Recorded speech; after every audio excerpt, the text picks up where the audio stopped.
الله محمد رسول الله عليه صلاة الله وآله والأحبة لا إله إلا الله محمد رسول الله عليه Bismillahirrahmanirrahim. Assalamualaikum warahmatullahi wabarakatuh.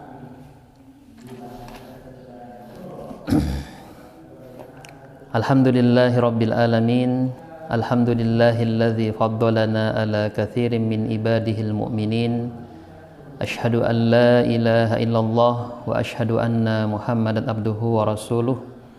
Allahumma salli ala sayyidina wa syafi'ina wa habibina wa maulana Muhammad wa ala alihi wa ashabihi wa man tabi'ahum bi ihsanin ila yaumiddin. Qala Allah Ta'ala fil kitabil karim ba'da a'udzu billahi minasy syaithanir rajim. Laqad kana lakum fi rasulillahi uswatun hasanah liman kana yarjullaha wal yawmal akhir wa zakarallaha katsira. Wa qala ta'ala laqad ja'akum rasulun min anfusikum adzizun 'alaihi ma anittum harithun 'alaikum bil mu'minina raufur rahim.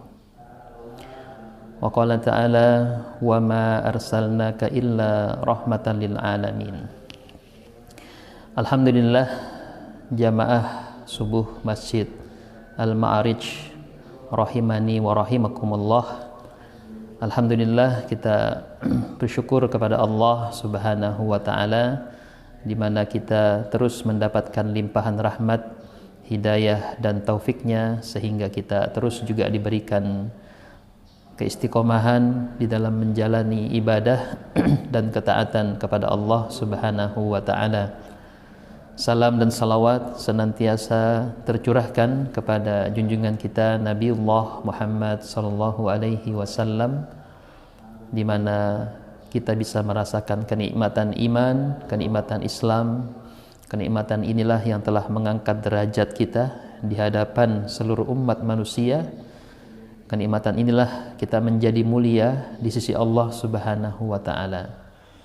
Kemudian dengan kenikmatan iman, kenikmatan Islam ini, maka ini merupakan jaminan, garansi dari Allah Subhanahu wa taala agar kita bisa menjalani kehidupan di muka bumi ini dengan keselamatan dan kelak juga sampai di yaumil akhir juga dengan jalan keselamatan.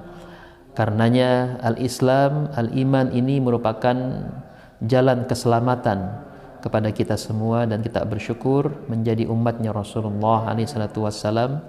Tidak cukup dengan jalan keselamatan yang telah beliau bawa kepada kita, akan tetapi bahkan beliau dengan penuh kerinduan, dengan penuh kecintaan kepada umatnya menanti kita kelak di telaganya yang kemudian nantinya mengantarkan kita menuju surganya Allah Subhanahu wa taala. Berkat juga diantaranya dengan syafaat yang beliau berikan kepada umatnya kelak, dan inilah karunia terbesar yang juga diberikan kepada umat Rasulullah SAW, yakni syafaat Rasulullah.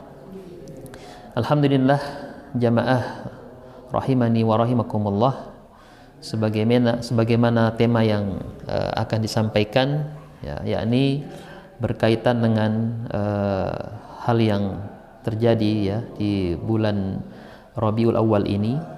Ya, di bulan Hijriah, di tahun Hijriah, di bulan Rabiul Awal ini kita mengetahui ini juga dikenal dengan bulan Maulidur Rasul ya. Kita ketahui di tanggal 12 Rabiul Awal di tahun 571 Masehi, alhamdulillah Allah Subhanahu wa taala kemudian mengabulkan doa Nabiullah Ibrahim alaihissalam agar kemudian diutus kepada umat manusia ini seorang nabi terakhir yang memang juga dalam skenario Allah Subhanahu wa taala beliau telah dipersiapkan jauh-jauh hari, bahkan jauh sebelum penciptaan alam semesta ini, bahwa kelak yang nanti menjadi pamungkas ya daripada risalah agama ini akan dipikulkan, akan diberikan kepada Nabi kita Nabi Muhammad alaihi salatu wassalam. Alhamdulillah kita menyaksikan ya, banyak dari kalangan kaum muslimin yang kemudian memperingati ya peringatan Maulidur Rasul ini, sekalipun ada banyak perdebatan dan kontroversi, dan tentu kita tidak ingin terjerumus ya, ke dalam perdebatan tersebut. Ya, kita berusaha mengambil hikmah, ya, mengambil ibrah bahwa dengan kita melalui bulan Rabiul Awal, khususnya di tanggal 12 ini, ada hikmah yang sangat besar, karena di sana 14 abad yang lalu Allah Subhanahu wa taala telah menetapkan, telah memutuskan, telah mentakdirkan lahirnya seorang anak manusia yang diberi nama Muhammad, di mana sosok beliau ini adalah yang pertama adalah khairu khalqillah. Beliau adalah sebaik-baik ciptaan. Beliau adalah sosok satu-satunya manusia yang menempati kedudukan yang sangat mulia di sisi Allah Subhanahu wa taala. Dan dari semua itu tidak membuat beliau menjadi sosok yang jumawa. Bahkan beliau mengatakan kepada para sahabat, janganlah kalian pernah membanding-bandingkan aku dengan nabi-nabi yang lain, sekalipun beliau adalah Sayyidul Anbiya wal Mursalin. Beliaulah yang mengimami seluruh nabi dan rasul ketika dalam peristiwa Isra dan Mi'raj, menggambarkan betapa tingginya posisi beliau di sisi Allah Subhanahu wa taala. Beliau pernah ditawari oleh Allah Subhanahu wa taala kunci-kunci keduniaan ini, ditawari perbendarahan keduniaan ini, akan tetapi beliau menolak semua itu. Ketika ditawari oleh Allah Subhanahu wa taala kunci-kunci kebahagiaan atau kekayaan daripada dunia ini, dan itu tidak akan mengurangi posisi beliau, kedudukan beliau di sisi Allah Subhanahu wa taala, akan tetapi beliau menolak semua itu. Bahkan beliau mengatakan kepada para sahabat dalam riwayat Abu Hurairah, menggambarkan betapa kezuhudan beliau. Ya, beliau mengatakan, aku pernah ditawari oleh Allah Subhanahu wa taala agar kemudian bukit Uhud itu dijadikan emas, ya. Kemudian ditambah lagi menjadi 3 bukit Uhud itu semuanya menjadi emas, dan beliau tidak mau, beliau tidak ingin itu beliau miliki. Bahkan beliau mengatakan, lebih aku sukai kalau aku memiliki ya satu biji koin dinar yang itu menjadi bayaran atas utangku yang tersisa, kata Rasulullah SAW. Ini menggambarkan kezuhudan beliau, yang tentunya perjalanan hidup beliau adalah satu pelajaran yang luar biasa. Alhamdulillah jamaah rahimani wa rahimakumullah, dari proses Maulidur Rasul ini, yang pertama mungkin kami akan sampaikan ya, bahwa memang di dalam perjalanan abad-abad awal daripada umat Islam tidak diketahui kapan itu umat Islam pernah mengadakan perayaan Maulid Nabi, sehingga inilah yang menjadi landasan sebagian mengatakan ini bukan tradisi yang diwariskan oleh Rasulullah dan juga para salafus saleh. Tapi kemudian dalam perjalanan sejarahnya kita ketahui di abad-abad ke-10, 11 itu, yaitu ada satu kekuasaan ya di wilayah Mesir ya, yang dipimpin oleh dinasti yang bernama dinasti Fatimiyah ya, yang notabene dinasti Fatimiyah ini merupakan kekuasaan yang berakidah Syiah ya, Syiah Batiniyah Ismailiyah ya, bukan Syiah yang ada sekarang di Iran, ya ini Syiah Isna Asyariyah. Ketika itu kemudian ada proses ya, ada kemudian yang mensinyalir ya, mereka ini kemudian meniru apa yang menjadi kebiasaan orang-orang Nasrani. Orang Nasrani kemudian itu melakukan proses glorifikasi ya, melakukan proses glorifikasi atas kelahiran Nabi Isa alaihissalam. Karena bagi mereka yang lahir ini adalah sosok Tuhan, sesembahan mereka, sehingga ada proses glorifikasi yang kemudian hari ini kita kenal dengan hari Natal begitu ya. Sehingga digambarkan penguasa dari dinasti Fatimiyah ketika itu ya, barangkali terinspirasi dari syiar-syiar daripada orang-orang Nasrani ini, kemudian juga mengadakan maulid Dan itu bukan hanya Maulid Rasul saja. Jadi ada peringatan Maulid Nabi, ada Maulid Ali, ada Maulid Hasan, Husain, terus begitu ya. Dalam setiap tahunnya ada festival-festival, perayaan-perayaan besar, dan itu menjadi acara kenegaraan mereka waktu itu, memperingati Maulid, tidak hanya Maulidnya Rasul, tapi imam-imam mereka yang mereka anggap suci dan kemudian mereka agung-agungkan. Tapi dalam perjalanan sejarah berikutnya kita ketahui nanti Daulah Fatimiyah itu nantinya mampu digulingkan oleh salah seorang sosok yang sangat luar biasa, yakni Salahuddin Al-Ayyubi. Ya, beliau adalah murid daripada Madrasah Nizamiyah di Baghdad, ya, dan gurunya adalah Imam Al-Ghazali. Dan beliau tentunya di sini adalah jebolan dari perguruan tinggi Muslim yang berakidah Ahlus Sunnah wal Jamaah. Dan berkat keberhasilan beliau merebut kekuasaan di kota Mesir, maka beliau kemudian memberangus ya semua tradisi kebiasaan Syiah yang menjadi kebiasaan yang sudah mengakar kepada masyarakat Mesir ketika itu, dan meninggalkan hanya satu tradisi saja yang kemudian tetap dipertahankan, yakni tradisi Maulidur Rasul itu. Ya, bisa jadi kemudian karena beliau waktu itu adalah pemimpin kaum muslimin dari kalangan Ahlus Sunnah wal Jamaah yang kemudian membangun dinasti Ayyubiyah di Mesir, kemudian hingga hari ini ya masih juga dipertahankan oleh kaum muslimin ya dari kalangan Ahlus Sunnah wal Jamaah, untuk kemudian di setiap tanggal 12 Rabiul Awal mengadakan peringatan Maulidur Rasul. Alhamdulillah, di antara juga kabar yang sampai kepada kita, di antaranya ketika itu digambarkan kan negeri Syam waktu itu dikuasai oleh orang-orang salib ya. Jadi pasca perang salib pertama, orang-orang Nasrani mampu menguasai, merebut kembali Baitul Maqdis dan di daerah sekitarnya. Digambarkan ketika itu ada salah seorang raja yang menguasai di daerah Karak ya di Syam. Dia ini masih bagian daripada kerajaan Perancis, kalau tidak salah namanya Renaud de Chatillon ya, kalau tidak salah itu. Mungkin jamaah bisa merefresh ya tentang itu. Ada, kalau tidak salah sampai dibuat film ya oleh salah seorang sutradara di barat yang bernama Ridley Scott ya, dengan film Kingdom of Heaven ya kalau tidak salah. Di situ tergambar bagaimana kisahnya. Ketika itu pemimpin Perancis itu punya ambisi yang mengerikan ya, punya ambisi yang mengerikan bahwa dia punya hasrat, punya keinginan untuk memasuki kota Madinah dari arah laut ya, dari arah laut. Kemudian dia bertekad untuk kemudian menghancurkan Masjid Nabawi, dan di dalamnya juga termasuk menghancurkan makam Rasulullah SAW.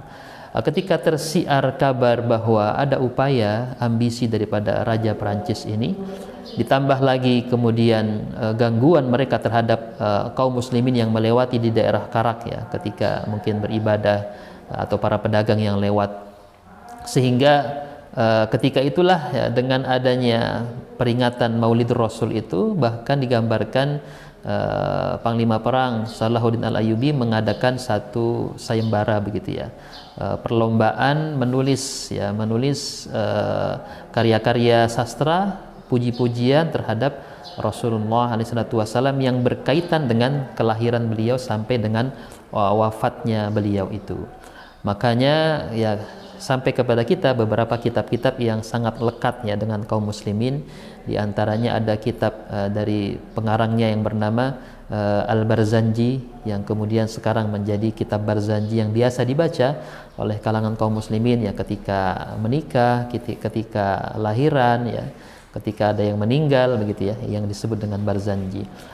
Kemudian juga ada kitab Maulid Diba, yaitu diantara katanya ya kitab-kitab yang menjadi kampiun ya, menjadi juara ketika ketika perlombaan tersebut.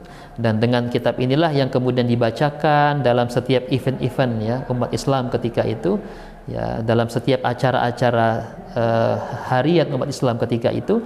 Maka itulah yang kemudian membangkitkan semangat ya kecintaan kepada Nabi kita Nabi Muhammad dan akhirnya itu yang nanti menjadi asbab Panglima Perang Salahuddin Al-Ayyubi mampu mengumpulkan kaum muslimin dalam jumlah yang sangat besar, ya, mengembalikan semangat jihad kaum muslimin ketika itu atas dasar kecintaan kepada Allah dan Rasulnya dan jihad fisabilillah. Maka terkumpullah pasukan yang sangat kuat, yang sangat besar, yang mampu kemudian nanti mengalahkan pasukan salib yang berkuasa di daerah Karak dalam peristiwa perang yang disebut dengan perang Hattin, ya, perang Hattin.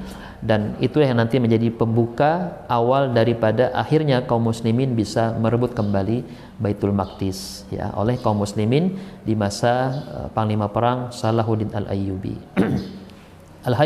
Alhamdulillah jamaah rahimani wa rahimakumullah, itulah kira-kira gambaran background, ya, latar belakang sejarah kenapa kemudian ada peristiwa Maulid Nabi tersebut. Alhamdulillah, ya, kembali tadi kepada bahwa sesungguhnya ketika dalam perayaan Maulid Nabi paling tidak ada dua aspek yang harus kita bangun di sini. Yang pertama adalah menanamkan kecintaan kepada Nabi kita Nabi Muhammad alaihissalatu wassalam. Kecintaan ini satu hal yang mutlak adanya bagi seorang muslim, ya, kecintaan kepada Rasulullah ini. Dan kalau tadi digambarkan, ya, di antara kemudian dalil, ya, yang juga pernah disampaikan oleh Ustadz Abdul Somad, ya, di dalam di YouTube dan sebagainya, itu di antara dalil yang mendasar yang kemudian menjadi dalil kenapa diadakan Maulid Nabi itu dari riwayat tentang bagaimana kisah mengenai Abu Lahab, ya. Abu Lahab bersama istrinya Ummu Jamil ini kan sosok yang sangat jahat, ya.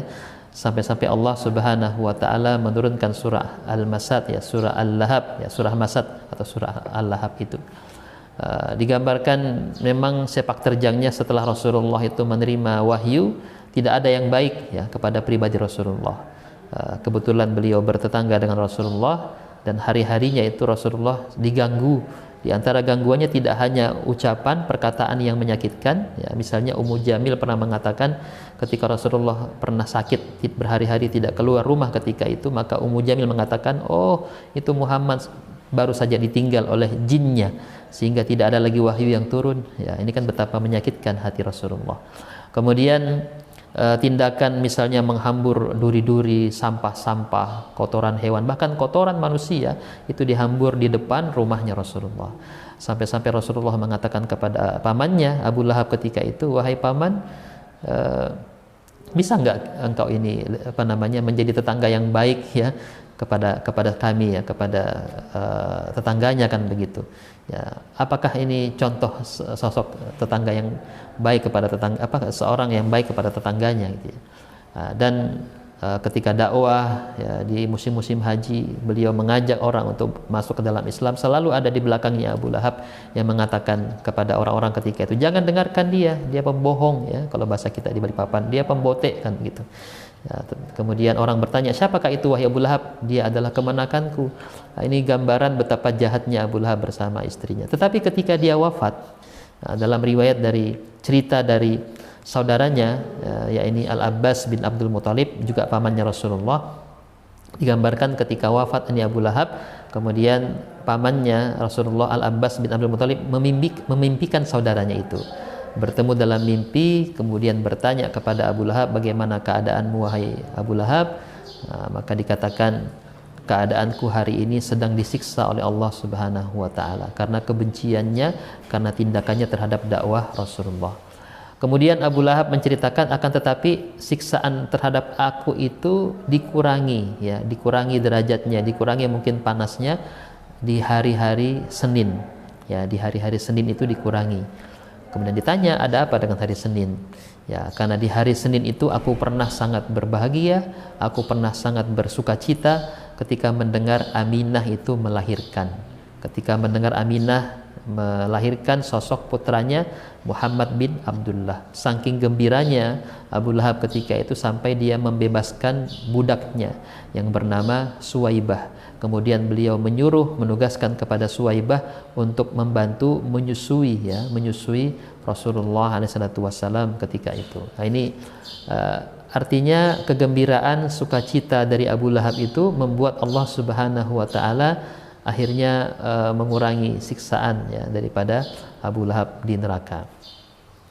Alhamdulillah jamaah rahimani wa rahimakumullah sehingga hal yang kemudian yang aspek yang pertama dalam peringatan Maulidur Rasul adalah itu mestinya menjadi ikhtiar, menjadi wasilah kepada kita untuk senantiasa menghadirkan kecintaan kepada Rasulullah SAW. Sebagaimana firman Allah Subhanahu wa taala, "Qul in kana aba'ukum wa abna'ukum wa ikhwanukum wa azwajukum wa ashiratukum wa amwalun iktaraktumuha wa tijaratun takhshawna kasadaha wa masakin tardawnaha ahabba ilaikum minallahi wa rasulih wa jihadin fi sabilihi fatarabbasu hatta ya'tiyallahu bi amrih wallahu la yahdil qaumal fasikin."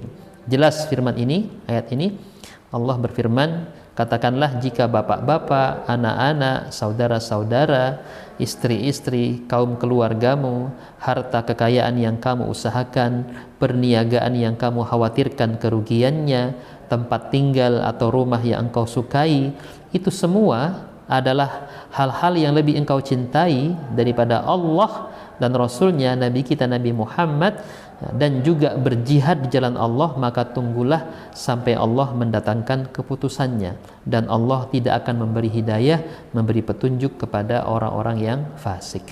Nah, kita garis bawahi tentang bagaimana orang yang fasik ini, berarti bahwa orang-orang yang tidak mencintai Allah, Rasulnya, dan berjihad, kemudian mendahulukan tadi semua hal-hal itu ya, keluarga kita, harta kita, pekerjaan kita, rumah kita, maka bisa jadi dia dikategorikan ya sebagai orang-orang yang fasik.